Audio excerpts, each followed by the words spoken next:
Assalamualaikum warahmatullahi wabarakatuh. Kembali dengan saya Muhammad Bani Wisna dengan NIM V23240006. Di sini saya akan mempresentasikan tugas UAS Literasi Data dan Teknologi tentang autentikasi dan autorisasi. Di sini saya menggunakan dua metode yaitu single sign-on SSO dan Role Based Access Control RBAC. Langsung saja ke materi yang pertama. Single sign-on SSO saya mengambil beberapa jurnal ini membahas penerapan single sign-on SSO mengidentifikasi jumlah tantangan yang signifikan dalam proses autentikasi. Penggunaan salah satu tantangan utama yang sering dihadapi adalah kemungkinan terjadinya kesalahan dalam input data seperti pada klien ID dan klien secret yang dapat mengganggu kelancaran autentikasi dan menghalangi pengguna untuk mengakses layanan yang diperlukan. Selain itu, tantangan lain muncul dalam proses pendaftaran akun, di mana pengguna harus memilih akun yang sudah terdaftar sebelumnya untuk dapat login. Jika pengguna tidak memiliki akun terdaftar, autentikasi tidak akan diterima sehingga menghambat akses bagi pengguna baru. Selanjutnya, dalam konteks lain, penerapan SSO pada jaringan perusahaan juga mengidentifikasi masalah terkait identifikasi status pengguna, terutama dalam pembedaan antara karyawan dan non-karyawan. Penggunaan sistem keamanan berbasis WPA2 PSK memungkinkan perangkat pribadi non-karyawan terhubung ke jaringan yang dapat menimbulkan resiko keamanan seperti masalah terkait IP alias pada DHCP server yang bisa mengganggu koneksi jaringan. Selain itu, SSO juga rentan terhadap serangan keamanan seperti man in the middle midtime yang memungkinkan penyerangan untuk mencuri dan data pengguna selama proses autentikasi. Kerentanan ini menambah tantangan dalam mengamankan data pengguna. Proses autentikasi klasik yang digunakan dalam SSO pun seringkali menyulitkan pengguna untuk mengingat banyak username dan password untuk berbagai aplikasi yang berbeda, yang bisa mengganggu kenyamanan pengguna dan pengalaman mereka dalam menggunakan layanan. Kombinasi tantangan ini memerlukan pendekatan yang hati-hati dalam merancang mengimplementasikan sistem SSO agar dapat mengatasi masalah-masalah secara efektif. Selanjutnya adalah manfaat SSO. Yang pertama, kemudahan akses. Pengguna hanya perlu mengingat satu set kredensial untuk mengakses berbagai aplikasi dan layanan. Ini mengurangi kebutuhan untuk mengingat banyak username dan password yang berbeda sehingga meningkatkan kenyamanan dan produktivitas pengguna. Yang kedua, peningkatan keamanan. Dengan menggunakan satu titik autentikasi, SSO dapat mengurangi risiko terkait pengamanan banyak password yang lemah atau tidak aman. Selain itu, SSO dapat dilengkapi dengan fitur keamanan tambahan seperti autentikasi multifaktor MFA untuk meningkatkan lapisan perlindungan. Yang ketiga, efisiensi dan pengelolaan akun. Pengelolaan sistem dapat dengan mudah mengelola hak akses pengguna melalui satu platform yang memungkinkan kontrol yang lebih baik terhadap akses ke berbagai aplikasi layanan.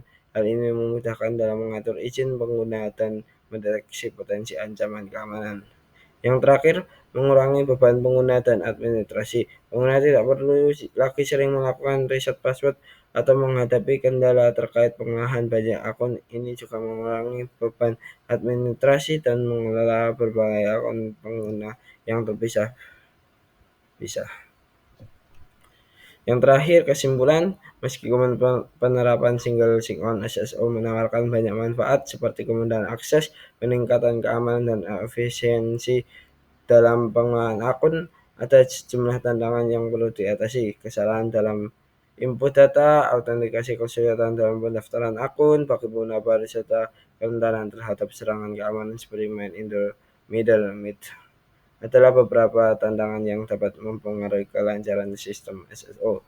Oleh karena itu, penting bagi pengembang untuk memastikan bahwa sistem SSO dilengkapi dengan langkah-langkah pengamanan yang memadai, antisipasi terhadap masalah teknis seperti pengolahan kredensial dan identifikasi status pengguna. Dengan penanganan yang tepat, penerapan SSO dapat menjadi solusi yang efektif untuk meningkatkan pengalaman pengguna, memperkuat keamanan, dan mempermudah pengelolaan autentikasi dalam sistem yang lebih kompleks. Selanjutnya, metode Role Based Access Control RBAC. Saya mereview jurnal ini membahas penerapan Role Based Access Control RBAC, memberikan analisis yang mendalam mengenai tantangan solusi dan evaluasi efektivitas implementasi sistem ini dalam manajemen akses di berbagai organisasi. Dalam konteks tantangan, jurnal ini mengidentifikasi beberapa isu utama yang sering dihadapi oleh organisasi, terutama dalam hal kompleksitas mendefinisikan peran dan izin yang tepat, penentuan yang akurat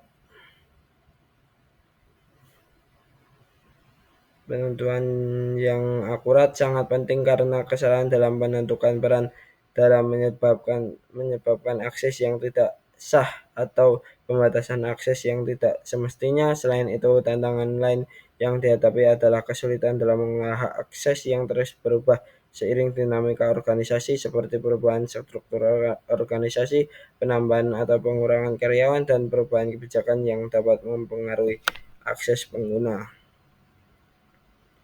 Selanjutnya, proses pelaporan yang tidak efektif atau kurang cermat dapat menyebabkan kebingungan baik bagi pengguna maupun administrator. Misalnya, ketika peran tidak didefinisikan dengan jelas, pengguna dapat merasa bingung tentang hak akses yang memiliki atau tidak memiliki akses yang diperlukan untuk melaksanakan tugas mereka. Bagi administrator, tantangan ini juga menciptakan beban kerja tambahan karena mereka harus terus-menerus memantau dan menyesuaikan hak akses yang berubah yang dapat meningkatkan risiko dalam penugasan peran.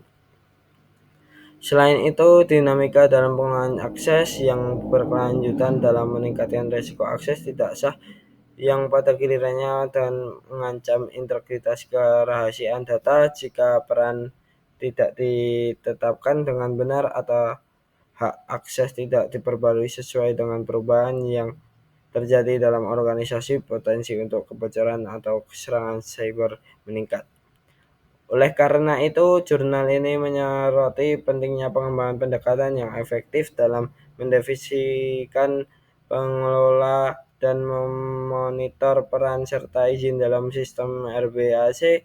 Pendekatan yang lebih struktur seperti penggunaan alat otomatisasi untuk memperbarui dan memantau peran serta izin secara dinamis dapat membantu mengurangi risiko kesalahan manusia, meningkatkan efisiensi dalam pengolahan akses, dan pada akhirnya memperkuat keamanan sistem secara keseluruhan. Manfaat dari RBAC, yang pertama keamanan yang lebih baik, yang kedua manajemen akses yang efisien, yang ketiga pengurangan risiko kesalahan manusia, yang keempat kepatuhan dan audit yang lebih mudah, yang terakhir fleksibilitas dan skalabilitas. Kesimpulan yang bisa diambil, penerapan Role Based Access Control RBAC dapat meningkatkan keamanan dan efisiensi dalam pengelolaan akses pengguna di berbagai organisasi. Meskipun terdapat tantangan seperti kompleksitas dalam mendefinisikan peran yang tepat mengelola hak akses yang berubah seiring waktu. RBAC menawarkan solusi yang signifikan dalam meminimalkan risiko akses tidak sah dan kesalahan pengelolaan akses. Dengan menggunakan RBAC, organisasi dapat memastikan bahwa hanya pengguna yang berwenang yang dapat mengakses sumber daya yang relevan sambil menyederhanakan proses manajemen akses dan memperkuat kepatuhan terhadap kebijakan keamanan. Sekian presentasi dari saya, kurang lebihnya mohon maaf. Wassalamualaikum warahmatullahi wabarakatuh. Terima kasih.